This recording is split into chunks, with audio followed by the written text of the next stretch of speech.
Hello, I'm Nick, and this is Today in Philosophy of History for Wednesday, 27 November 2024. It is the 150th birthday of Charles A. Beard, who was born in Knightstown, Indiana, on this date in 1874. Beard was among the most eminent American historians of his time. Though born in the U.S., he spent several years at Oxford University before returning to the U.S., receiving his doctorate from Columbia University, where he then became a lecturer. He wrote prolifically, but he made arguments that were controversial at the time. The two early books that established his reputation were An Economic Interpretation of the Constitution of the United States from 1913 and Economic Origins of Jeffersonian Democracy of 1915. Although these books were acclaimed by scholars, many people at the time objected to an economic interpretation of the origins of U.S. political institutions. Beard resigned from Columbia University in 1917 at a time when there were many other staff leaving the university on principle due to issues of what they believed to be academic freedom. After leaving Columbia, like his contemporary Will Durant, he managed to do something that was somewhat rare, and which remains rare, and that is supporting himself as an independent scholar from the royalties of his books. With his wife, Mary Beard, in the 1920s, he published the two-volume The Rise of American Civilization, which was followed by another two books a decade later, seen as continuing the American story, America in Mid-Passage of 1939 and The American Spirit in 1942. His later works were highly critical of FDR's foreign policy. Even though he had supported the First World War, his criticism of FDR got him labeled as an isolationist, and his reputation took a hit for bucking prevailing elite opinion. We can see that Beard was primarily a historian, but he also reflected on philosophical problems of history, especially in two essays. Written History as an Act of Faith, which was delivered as the presidential address to the American Historical Association in December 1933, and published in the American Historical Review in 1934, and That Noble Dream, which was published in the American Historical Review in October 1935. Since I've mentioned Beard's presidential address to the American Historical Association, I want to note that you can pretty much take the temperature of American historiography over the years from 1884 to the present by skimming the presidential addresses of the American Historical Association, as these usually reflect the attitudes of the time and what was brewing among academic historians. Several of the figures I've profiled have delivered presidential addresses to the American Historical Association, and many of these addresses were intellectual events that became the historical manifestos of their time. For example, Carl Becker gave the address in 1931, and Herbert Bolton gave the address in 1932, the 2 years. So both of these figures I've profiled gave talks in the 2 years immediately prior to Beard's 1933 address. In That Noble Dream, Beard summarizes his argument in 11 propositions that constitute a kind of manifesto of Beard's historiography, which has been called historical relativism and progressivism. It seems strange to me that anyone would identify one and the same doctrine as being both relativist and progressivist, since the historical relativist can't well argue for progressivism, and the progressivism can't very well argue for relativism. Because if historical periods are judged only in reference to each other and not in terms of some standard that is independent of all these historical periods, then we can't arrange these historical periods in a sequence that exemplifies progress. And if we do judge all historical progress by a metric, if we do judge all historical periods by a metric derived from the idea of progress, then we aren't judging them relative to each other. Of course, Relativism and progressivism are broad and vague labels that are associated with a wide variety of interpretations. So I give them here only as labels that have been most frequently associated with Beard. And Beard is usually given a prominent place in progressivism. Richard Hofstadter, in his book, The Progressive Historians, Turner, Beard, Parrington, identified Beard as one of the three major progressive historians, that is to say, historians of what is often called the progressive era, along with Frederick Jackson Turner and V.L. Parrington. Different historians give somewhat different dates for the progressive era, but it roughly covers the earliest parts of the 20th century in the US, and it roughly corresponds to the Edwardian era in England. I won't try to explain the ideology of progressivism, since that would take me too far afield, but here is a particularly telling quote from Hofstadter's book. Quote, "The suspicious and somewhat conspiratorial approach to history that at times had shown itself in his work had now come full circle. A style of thought which gave heart to progressivism when he was exposing the machinations of the founding fathers had become congenial to post-war ultra-conservatives and Roosevelt haters, now that he was exposing the machinations of FDR. His penchant for finding the rotten core and the fruits of history finally brought him to turn upon his earlier works, and his intense lifelong devotion to the pursuit of reality that underlay appearances at last consumed itself." Unquote. What Hofstadter is here calling a suspicious and conspiratorial approach to history is what more recently has been called the hermeneutics of suspicion, as exemplified by Marx on economics, Nietzsche on religion, and Freud on human motivations. This is a reading of history with a pretense to laying bare ugly truths from which we ordinarily turn away. So in other words, Beard was trying to red pill his readers. Hofstadter is saying that Beard's early work on economic interests at work in the US Constitution was driven by this spirit, and that it was this spirit that drove the progressivism of the era. But Hofstadter is also saying that Beard was engaged in distinguishing historical appearance from historical reality. This is particularly interesting for philosophy of history, since the distinction between appearance and reality is fundamental to the metaphysics of the Western tradition. In doing what is essentially historical metaphysics, Beard was revealing a deep affinity for the Western tradition, but it's also something that easily gets out of hand.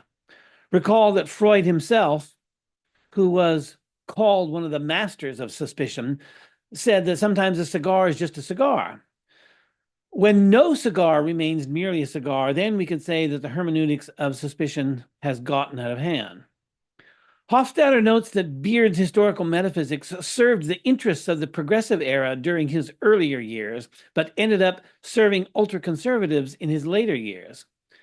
So it seems, or we could say it gives the appearance, that Beard's alliances have shifted over time, even though his work was continuing in the same vein. Hofstadter thinks that this ultimately consumed Beard, but he's just saying that because it's unpopular for a mainstream historian to criticize FDR, whereas a contemporary mainstream historian is entirely comfortable with Beard's methodology as long as it's seen as supporting the progressivist cause. For Beard's part, he maintained that what he was doing was making his biases explicit so that the reader knew what to expect. In That Noble Dream, he wrote, quote, "A book entitled An Economic Interpretation of the Constitution, like every other book on history, is a selection and an organization of facts, but it serves advance notice on the reader, telling him what to expect.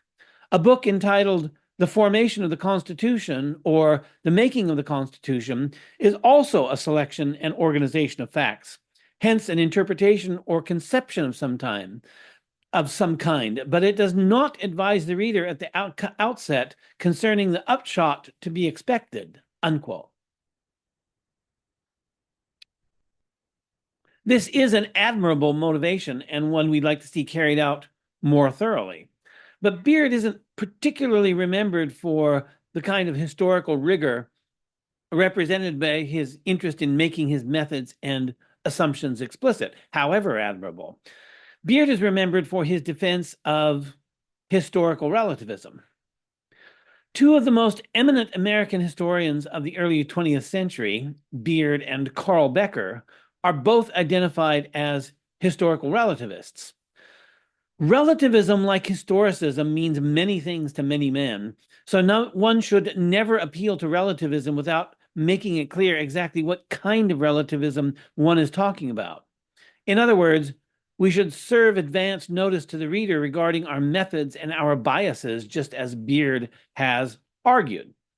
When Beard explicitly discusses historical relativism, he sounds more like a critic of it than an enthusiast. So, for example, he wrote in Written History as an Act of Faith, quote, "Contemporary criticism shows that the apostle of relativity is destined to be destroyed by the child of his own brain. If all historical conceptions are merely relative to passing events, to transitory phases of ideas and interests, then the conception of relativity is itself relative. As the actuality of history moves forward into the future, the conception of relativity will also pass, as previous conceptions and interpretations of events have passed.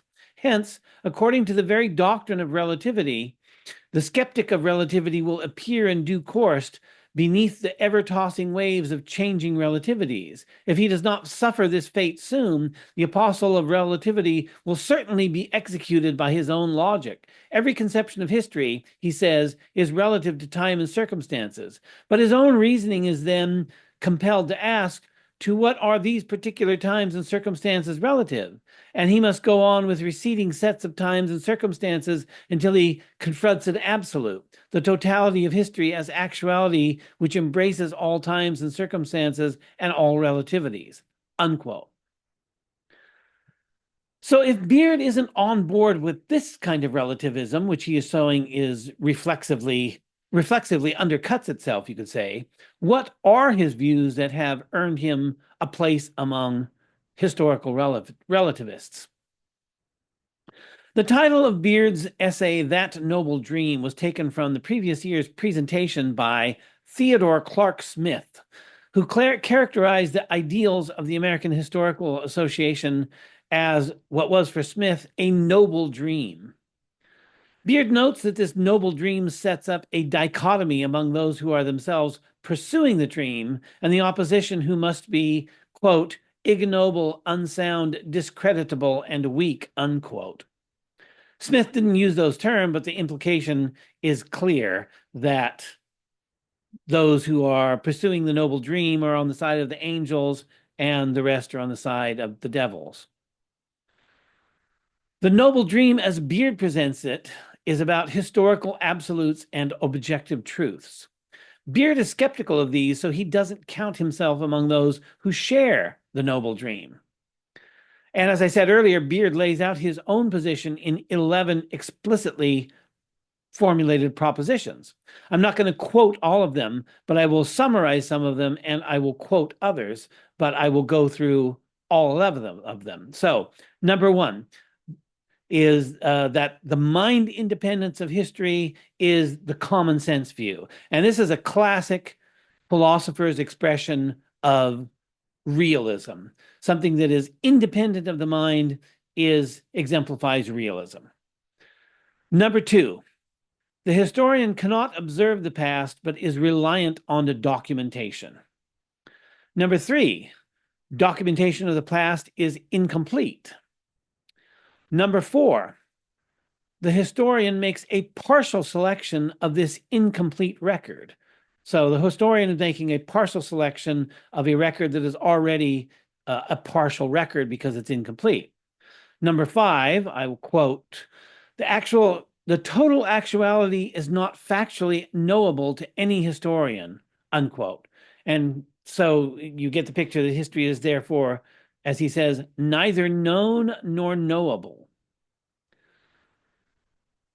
Number 6, the idea that there was a complete and actual structurization of events in the past to be discovered through a partial examination of the partial documentation is pure hypothesis. Number 7, history doesn't consist of mere events that can be observed neutrally because they involve aesthetic and ethical considerations. Number 8, any overall interpretation that guides the historian in organizing his material is something transcendent. And here he quotes Benedetto Croce to make his point.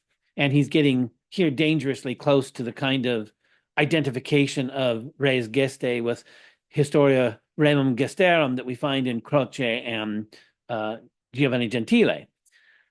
Number 9, any historian is a product of his time and cannot bring pure neutrality to his work.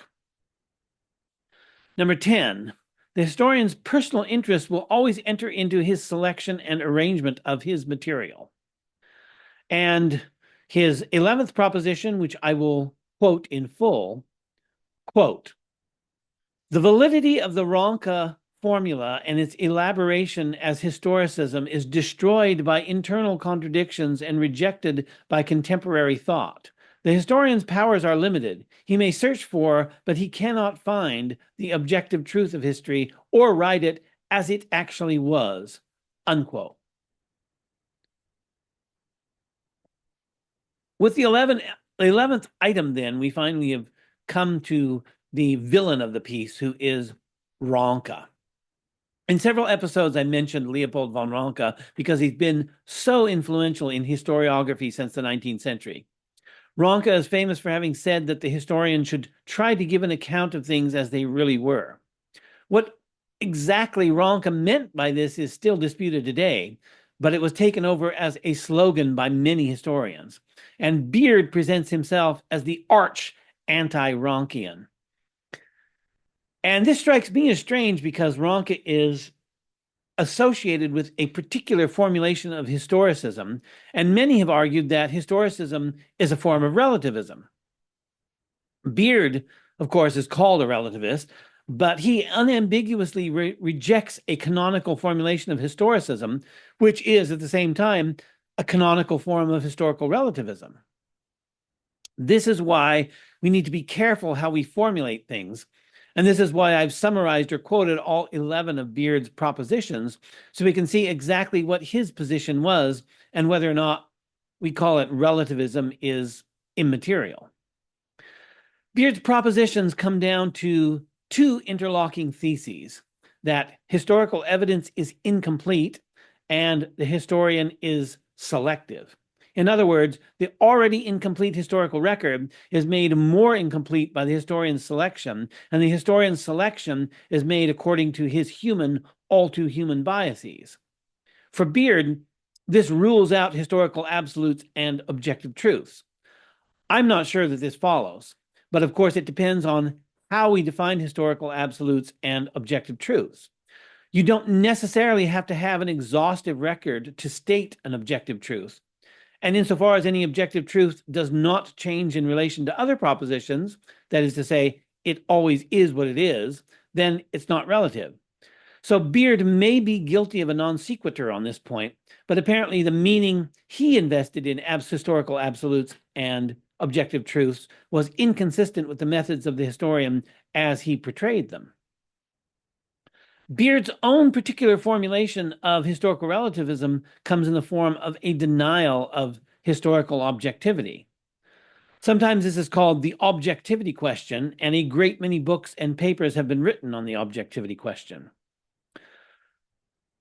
Philosopher of history Maurice Mandelbaum explicitly criticized Beard's relativistic formulation in terms of a rejection of the possibility of historical objectivity.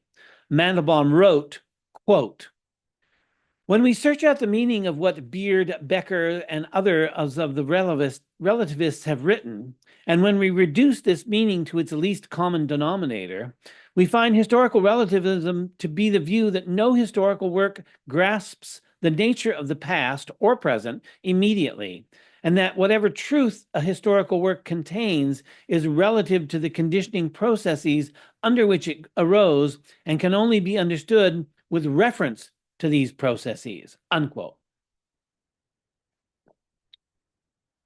We can see that Mandelbaum doesn't focus on what I call the two interlocking theses of the incompleteness of the historical record and the selection made by historian. Instead, what is definitive of relativism, not only for Beard, but also for Becker, is our mediated relationship to the past. That is to say, the fact that we cannot observe the past directly, which Beard does mention, but he doesn't place as much emphasis on this as he places on incompleteness and selection. We could argue, and perhaps rightly, that incompleteness and selection are functions of non-immediacy, but this would be a distinct thesis to demonstrate. So I'm not sure that Mandelbaum's criticism hits home as sharply as he intended, and certainly Beard didn't think that he did. Beard wrote a review of Mandelbaum's 1938 paper, The Problem of Historical Knowledge, an Answer to Relativism, from which the previous quote was taken. Beard wrote in his review of Mandelbaum that Mandelbaum had missed the point. Quote, "What I have tried to say so that it can be understood is that no historian can describe the past as it actually was, and that every historian's work, that is, his selection of facts, his emphasis, his omissions, his organization, and his methods of presentation, bears a relationship to his own personality and the age and circumstances in which he lives. This is relativism as I understand it, and it is not the conception put forth by Mr. Mandelbaum. I do not hold that historical truth is relative, but that facts chosen, the spirit, and the arrangement of every historical work are relative. Mr. Mandelbaum has missed the whole point of the business," unquote. So while Beard contended that Mandelbaum had entirely missed the point, Mandelbaum returned again to Beard after many years, in 1977, in fact, in his book, The Anatomy of Historical Knowledge, in which he wrote, quote, "The facts with which historians are concerned when they work on different scales are not the same facts, even though they relate to the same actual occurrences. There is nothing odd about this. Take, for example, almost any important episode in a person's life. One may view such an episode in either of two ways. One may describe it and analyze it, treating it as a particularly memorable, self-contained episode, or one can view that same episode in a larger context, as a turning point in that person's life. When one views such an episode in these different ways, which features appear as most significant may be quite different, since the same episode is being viewed in different contexts.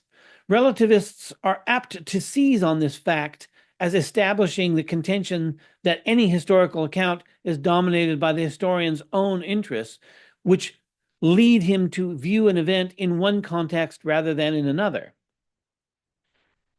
The existence of the influence of one's interests on the context in which one happens or chooses to view an occurrence is indisputable. What must not be overlooked, however, is the fact that these different approaches are not in the least contradictory, since the truth of each is compatible with the truth of the other," unquote.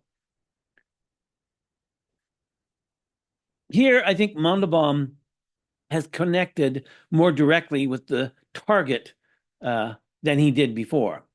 But Beard was not alive at this time to refute Mandelbaum's new charges against him. And I doubt that Beard would have accepted Mandelbaum's formulation of the problem or its solution by either the historical relativist or the defender of objective truth in history. Both Beard and Mandelbaum in this exchange make reasonable and defensible points. That the two representing these different perspectives had not been brought together and resolved, or a higher synthesis sought in which each party receives their due in full, is, I would say, to be regretted. Happy birthday, Charles Beard, and thanks for listening.